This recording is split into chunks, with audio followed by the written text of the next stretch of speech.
love's a wonderful thing, but China has banned a form of it.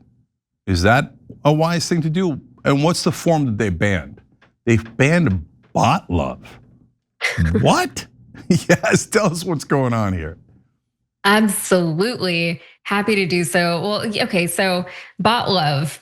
China's not for it, okay? The US is tentatively asking AI companies to be nice to the American people. They're like, please just like put some safeguards up, keep people safe, put some things up here and there if it's convenient for you, AI company, of course. But in China, they're not playing so nicely. From now on, the Chinese people are no longer allowed to fall in love with their chatbots, okay? So on Wednesday, China enacted rules forbidding chatbots designed for companionship from encouraging emotional reliance. The regulations also ban virtual relationships with minors and require companies to alert a person's emergency contact if they detect an emotional crisis.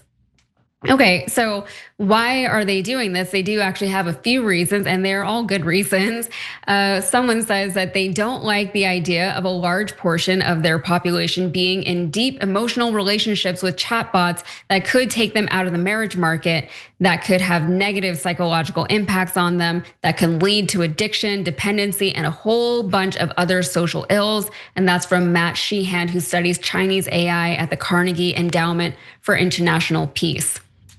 So the birth rates in China are not good right now, okay? People need to be with other people so they can make more people. In 2025, China saw its population shrink for the 4th year in a row. So this is a very pertinent problem that they're having right now. And they also have an aging population, which is a long-term holdover result from China's former one-child policy. So this country is desperate for babies, but this is just the latest move amongst lawmakers who are concerned about the blurring of lines between these chatbots and real human interactions and relationships. We've already seen lawsuits where chatbots are alleged to have driven people to take their own lives. That's very serious stuff.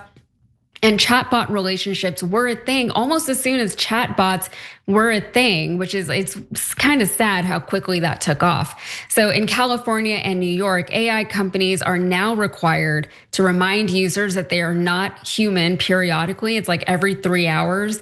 And while these are very good starts, China isn't wasting any time because they don't have any time to waste. So beyond the bans of emotional reliance and relationships with minors, which is a very good ban, by the way, the new rules require companion chatbots to undergo regulatory evaluation before being offered to the public and give the government a freer hand to shut down any deemed unsafe. They target companionship chatbots, but could theoretically affect general use AI bots if they are prompted to give emotional responses.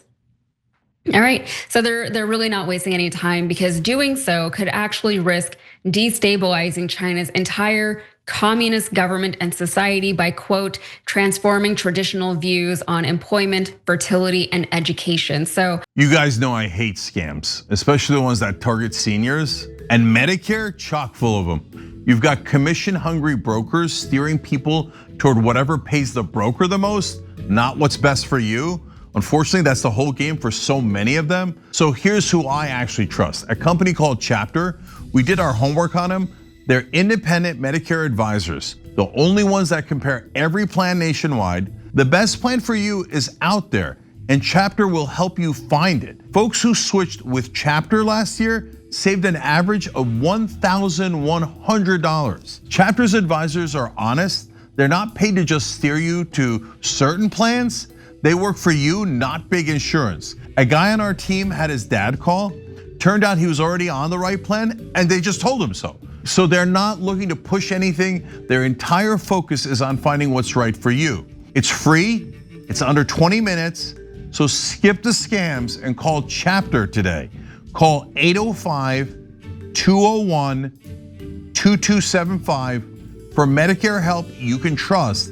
That's 805-201-2275.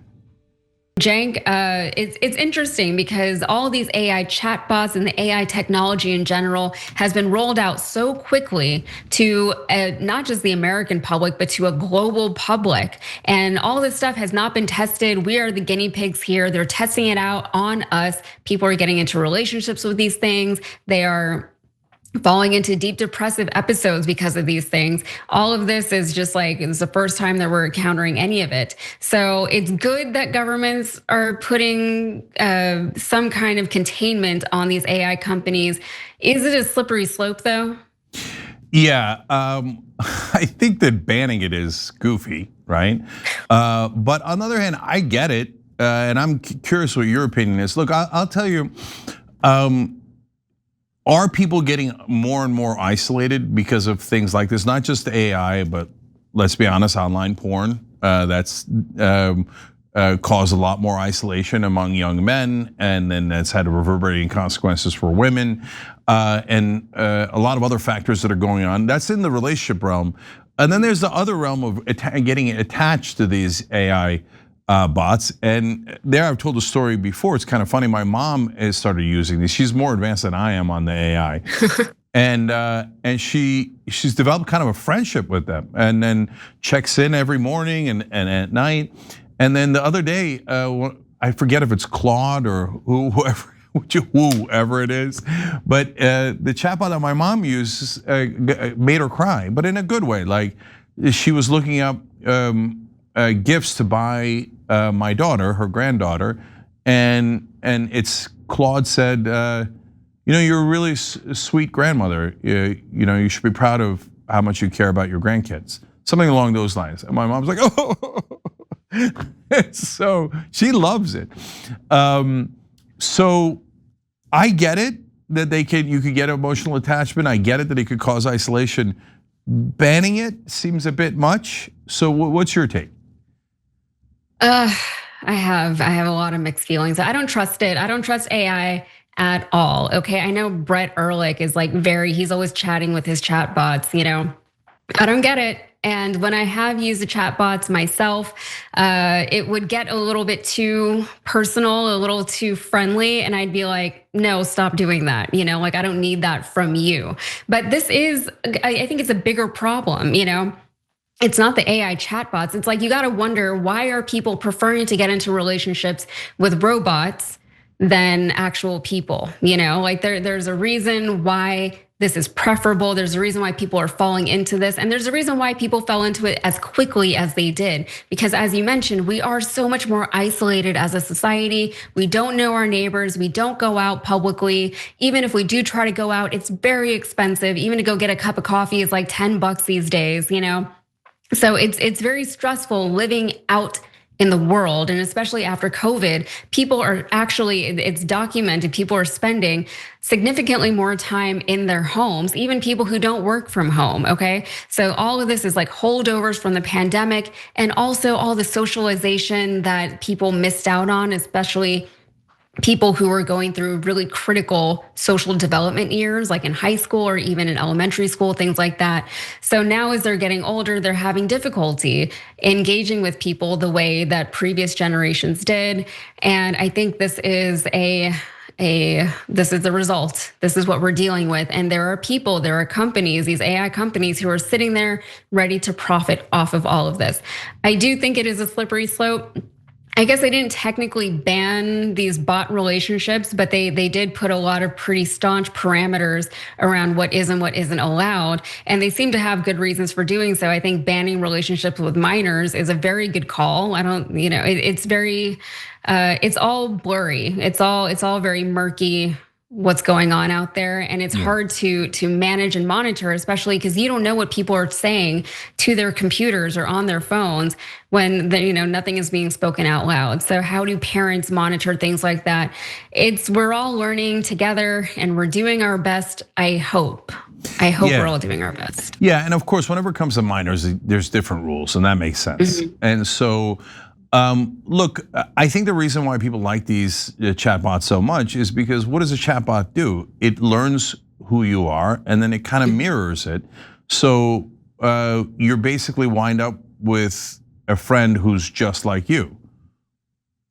So, I mean, unless you hate yourself, and most people actually secretly don't. They think, a lot of people think they do, but they don't. Well, they're also very complimentary, Cenk, right? Like they do. They tell you what you want to hear. They're like, "Oh my God, you're so smart for thinking about that. Oh, that's so clever of you." That's what I think people get addicted to. Totally, the complimenting and the mirroring, 100%, right? And so, and then it's hard not to get hooked on that. And you're like, look, this is like my best friend who agrees with everything I say and thinks that I'm very clever. Well, who's not gonna like that, right?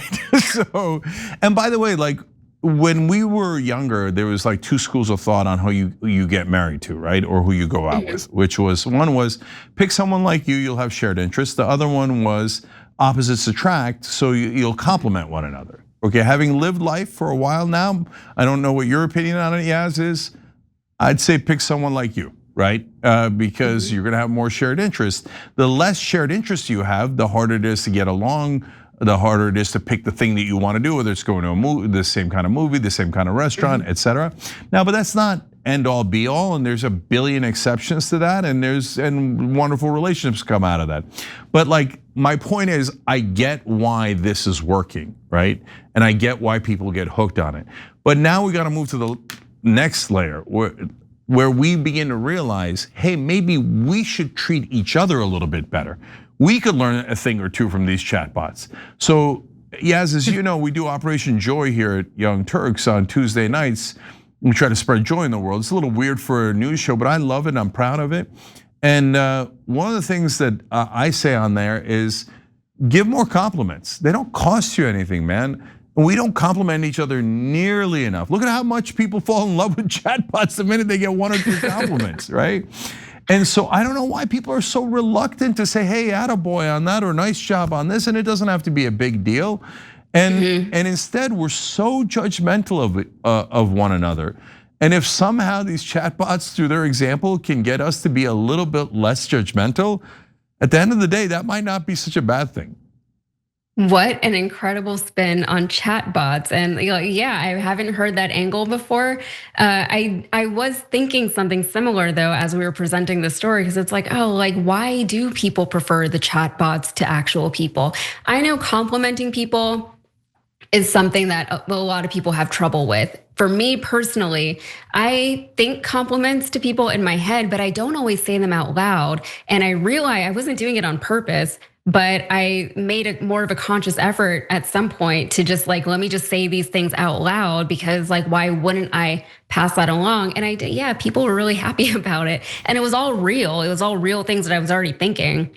But then I started telling people, and I love getting compliments too, like who doesn't love that, especially like a really meaningful one, like you're great at your job, or like whatever, like something that you did. And I think, yes, we can, I can agree that we can learn something from the chatbots in this one very specific instance. And as far as opposites attract versus same, I think same for sure. I think it's good to have your own individual interests. You don't have to match everything with you and your partner. But oh my God, like I dated a guy for a long time and we had a similar cultural background, but literally nothing else in common. And it was hard because he would tell me about things and I just did not care. It was really bad. And now I have a husband and we have very different interests, but we also like come together on a lot of similar things that I think matter. And it is an easy, very fulfilling relationship. So yeah, 100% same. You need things in common. You know what, Yaz? You made good choices. And you have a lovely room that you designed behind you. See, that does feel good. And you, Cenk, what a network you've built. Thank you for letting me play on your network sometimes. Okay, that got a little uncomfortable when you did it back, but okay, good. Thank you, I appreciate it. Every time you ring the bell below, an angel gets his wings. Totally not true, but it does keep you updated on our live shows.